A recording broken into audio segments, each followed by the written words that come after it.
Assalamualaikum warahmatullahi wabarakatuh, anak-anak kelas 9 semua. Hari ini kita masuk ke materi terakhir, yaitu bab 11 tentang usaha-usaha mempertahankan kemerdekaan Indonesia. Materi ini terasa singkat, kenapa? Karena ada beberapa materi yang sudah kita bahas di pertemuan sebelumnya. Jadi kita hanya menambahkan sedikit materi saja yang belum terbahas.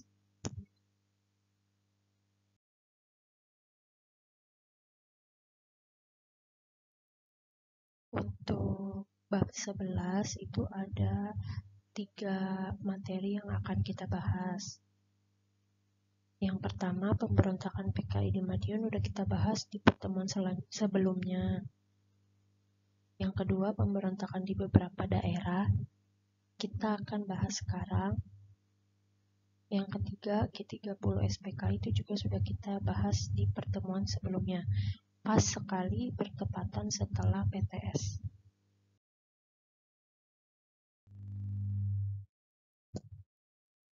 Kita mulai buka halaman 244. Kita bahas bagian B, pergolakan di beberapa daerah. Pergolakan di beberapa daerah yang pertama adalah gerakan APRA di Bandung. Silakan garis bawahi dari kata dalam. Dalam kesepakatan KMB atau konferensi meja bundar disebutkan bahwa KENIL dibubarkan. Selanjutnya, bekas KENIL yang masih berkeinginan menjadi anggota Angkatan Perang diwajibkan bergabung dengan Angkatan Perang Republik Indonesia Serikat atau disebut APRIS. Namun, proses tersebut berbuntut pertumpahan darah. Dalam tubuh TNI mempunyai keengganan untuk bergabung dengan bekas tentara KENIL. Sementara bekas anggota APRIS sendiri menuntut agar kesatuan yang dibubarkan ditetapkan sebagai Angkatan Perang Negara Bagian. Jadi, Miss ulangi di bab 11 ini kita membahas materi tentang di saat Indonesia sudah merdeka, sekutu mencoba kembali untuk menguasai Indonesia. Kita masih harus menghadapi Belanda dan sekutu. Tapi di dalam tubuh negara Indonesia sendiri di tahun 1950-an, kita juga harus mengalami banyak daerah-daerah yang menginginkan terlepas dari Indonesia dan mendirikan negaranya masing-masing. Makanya di sini ada banyak gerakan pemberontakan yang muncul di daerah ingin merdeka sendiri, menuntut kemerdekaan sendiri. Nah, gerakan APRA di Bandung ini muncul awalnya karena banyaknya tentara. Akhirnya negara Indonesia tidak bisa menggaji semua tentara tersebut, lalu tentara tersebut harus bergabung dengan Angkatan Perang Republik Indonesia Serikat. Tapi tapi TNI sendiri nggak mau gitu bergabung sama KENIL. KENIL ini adalah tentara bekas Belanda. Maka terjadilah pertengkaran sampai pertumpahan darah, sampai perang. Kita lanjut. Paragraf kedua, di Bandung bekas tentara KENIL yang tidak mau bergabung dengan APRIS membentuk gerakan Angkatan Perang Ratu Adil atau APRA. APRA adalah mempertahankan bentuk federal dan menuntut agar tiap negara bagian mempunyai tentara sendiri. Pada tanggal 10 Januari 1950, Westerling mengunjungi Sultan Hamid II, bekas ketua BMO, di Hotel Des Indes Jakarta untuk merencanakan gerakan APRA. Nah, jadi APRA ini adalah tentara bekas KENIL, tentara Indonesia yang dulu direkrut sama Belanda yang sakit hati karena tidak bisa bergabung di dalam tubuh TNI. Nah, gerakan pemberontakan ini disebut Angkatan Perang Ratu Adil atau APRA dengan pemimpinnya yaitu Kapten Raymond Westerling. Kapten Raymond Westerling ini sebenarnya dia adalah orang Belanda yang dulunya pernah melakukan pemberontakan di Sumatera gitu. Di Sulawesi, maaf. Oke, yang kedua. Silakan buka halaman 245. Kita beralih ke pemberontakan Kapten Andi Aziz. Dilihat paragraf pertama. Pemberontakan di Makassar dipimpin oleh Kapten Andi Aziz. Pada mulanya Andi Aziz adalah anggota KNIL atau Tentara Kerajaan Hindia Belanda. Pada tanggal 30 Maret 1950, dia dan pasukannya bergabung ke dalam APRIS atau Angkatan Perang Republik Indonesia Serikat untuk wilayah teritorium Indonesia Timur. Keadaan yang terus memburuk menyebabkan pemerintah RIS mengirimkan pasukan APRIS dan TNI ke Makassar untuk menjaga keamanan. Kehadiran pasukan bantuan ini tidak diterima oleh Andi Aziz. Pada tanggal 5 April 1950 sekitar pukul 5, Andi Aziz dan pasukannya menyerang markas TNI di Makassar. Lagi-lagi pemberontakan yang terjadi di Makassar oleh Kapten Andi Aziz adalah sama. Karena mereka pengen gabung ke tubuh TNI, tapi ditolak, terus merasa merasa KNIL yang ada di Makassar ini meresahkan keamanan negara Indonesia. Akhirnya TNI datang ke sana untuk mengamankan wilayah Makassar, tapi orang KNIL, tentara Indonesia yang bergabung di dalam KNIL bentukan Belanda, nggak terima, akhirnya melakukan pemberontakan. Lanjut ke 3, yaitu pemberontakan Republik Maluku Selatan atau RMS. Ada di halaman 245 sampai 246.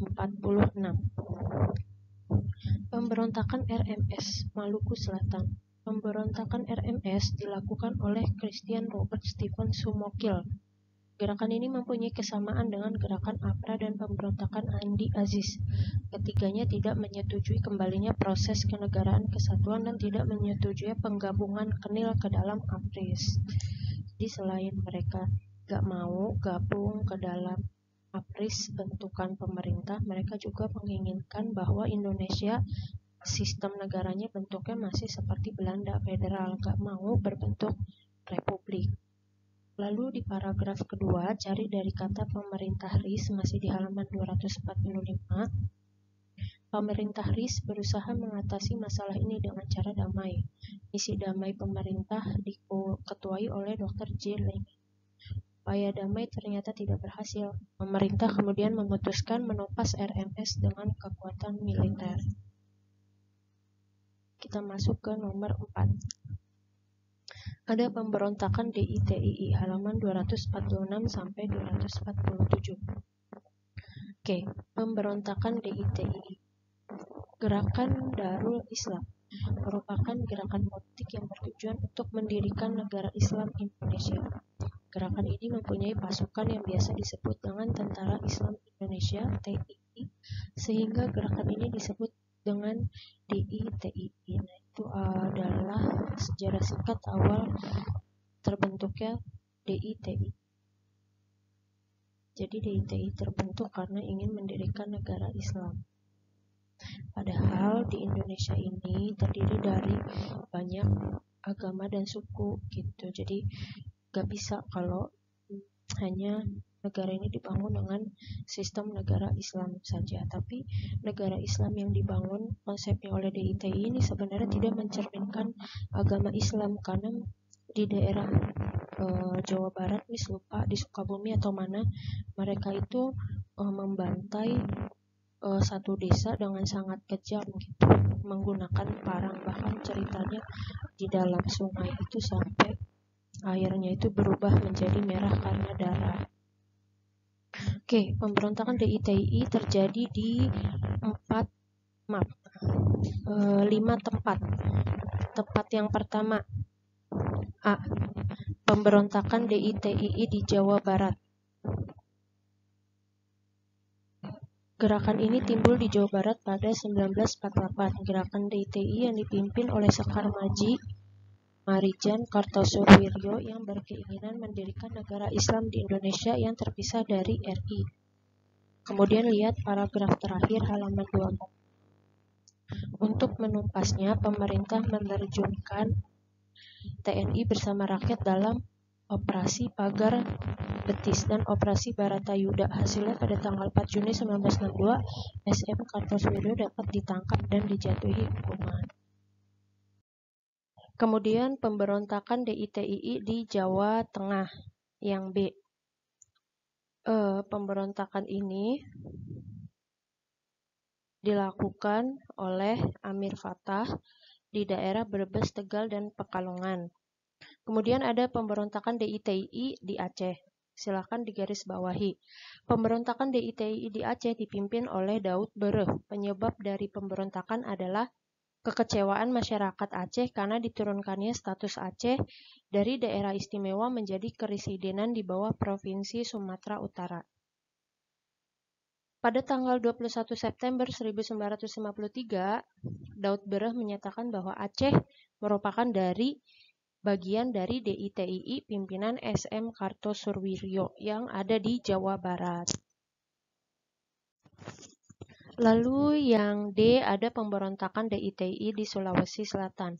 Pemberontakan DITI di Sulawesi Selatan ini meletus tanggal 30 April 1950 di bawah pimpinan Kahar Muzakar. Nah, sayangnya lihat di kalimat terakhir, pada bulan Februari 1965 Kahar Muzakar berhasil ditangkap dan ditembak mati. Jadi sebenarnya Kahar Muzakar ini dulunya adalah seorang pejuang juga, dan bahkan dia seorang teman dekat dari Soekarno. Nah, setelah Kahar Muzakar menginginkan Indonesia menjadi negara Islam, lalu dia banyak melakukan pemberontakan di Sulawesi Selatan. Lalu Presiden Soekarno memerintahkan agar Kahar Muzakar segera ditangkap karena sudah meresahkan keamanan warga Sulawesi Selatan. Setelah ditangkap, diadili, lalu diberi hukuman ditembak mati. Ditembak matinya itu kalau nggak salah di pulau yang ada di Jawa Barat itu apa sih namanya ya? Miss lupa. Pokoknya di salah satu pulau yang ada di Jawa Barat, yang pulau itu khusus sebagai penjara. Miss lupa nama daerahnya. Nah, ketika Presiden Soekarno mendengar bahwa sahabatnya Kahar Muzakar akan dijatuhi hukuman mati, Presiden Soekarno itu menangis gitu. Jadi dalam peristiwa sejarah dikatakan Soekarno itu menangis dengan perasaan sesedih-sedihnya hanya di dua tempat. Yang pertama, meninggalnya Kahar Muzakar, sahabatnya, dan yang kedua, jenderal kesayangannya yang dibunuh di dalam peristiwa G30 PKI, yaitu Jenderal Ahmad Yani.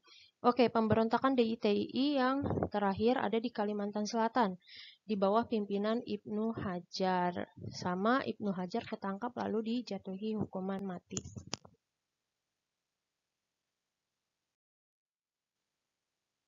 Lalu, pemberontakan PRRI di Sumatera, pemberontakan yang kelima. Halaman 248. Lihat paragraf pertama. Berbagai upaya yang dilakukan oleh Kabinet Juanda untuk mengatasi masalah belum menampakkan hasil. Pertikaian antara pusat dan daerah justru semakin meningkat. Nah,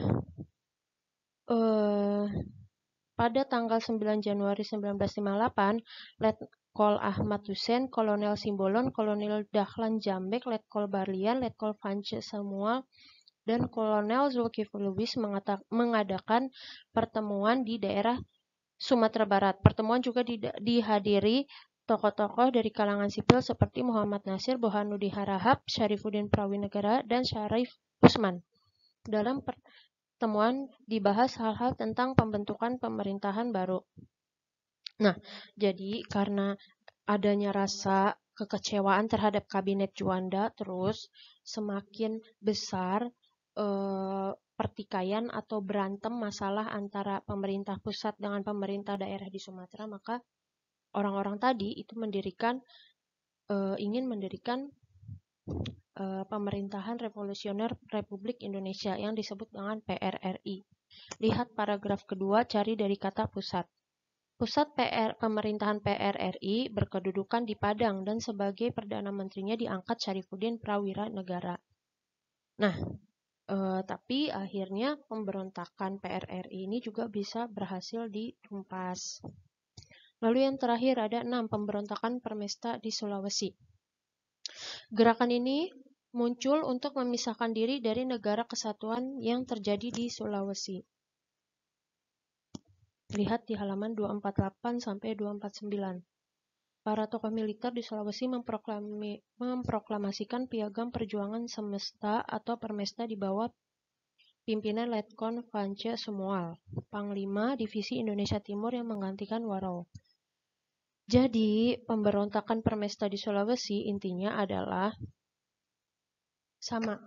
Mereka nggak mau negara ini kembali ke bentuk negara kesatuan, maunya bentuknya masih berbentuk buatan Belanda. Nah, itu adalah keenam jenis pemberontakan yang muncul di Indonesia pada saat Indonesia sedang menghadapi serangan militer Belanda kembali yang berusaha ingin menguasai Indonesia setelah perginya pemerintahan Jepang. Indonesia juga masih harus dihadapkan munculnya pemberontakan di tiap-tiap daerah yang menginginkan hak-hak mereka agar pertama bisa bergabung menjadi tentara APRI dan TNI bagi tentara-tentara jebolan KNIL, tentara yang isinya orang-orang Indonesia yang tergabung dulu di dalam KNIL. KNIL itu tentara tentara buatan Belanda. Kemudian pergolakan di beberapa daerah ini muncul juga karena adanya tidak satu paham antara pemerintah pusat di Jakarta atau ibu kota Indonesia dengan pemerintah-pemerintah di daerah. Dan yang terakhir munculnya pemberontakan-pemberontakan di beberapa daerah ini karena beberapa orang memiliki ideologi tertentu untuk membentuk negara Indonesia seperti apa yang mereka pikirkan. Misalnya seperti ideologi komunis dan ideologi Islam yang dibawa oleh DITII. Nah, tugas kita sebagai generasi sekarang adalah menjaga negara ini untuk tetap bersatu, menghargai perbedaan, memiliki toleransi yang besar, karena memang kita terdiri dari banyak suku dan agama, agar pergolakan-pergolakan di beberapa daerah atau pemberontakan-pemberontakan di beberapa daerah tidak muncul kembali. Salah satunya mungkin contohnya yang ada sekarang adalah di Papua. Tuh, rasa toleransi kita harus besar, menghargai semua orang dengan sama, nggak membeda-bedakan supaya Indonesia bisa tetap menjadi negara kesatuan. Oke, itu aja materi kita hari ini. Alhamdulillah selesai. Sampai ketemu di semester 2 yang masih tersisa 2 bab. Assalamualaikum. Oke, sampai ketemu lagi anak-anak di semester 2. Selamat liburan, tetap jaga kesehatan. Terima kasih yang sudah menyimak materi video pembelajaran dari pertama kali kita masuk sampai terakhir pertemuan kita sebelum menjelang PAS. Terima kasih. Assalamualaikum.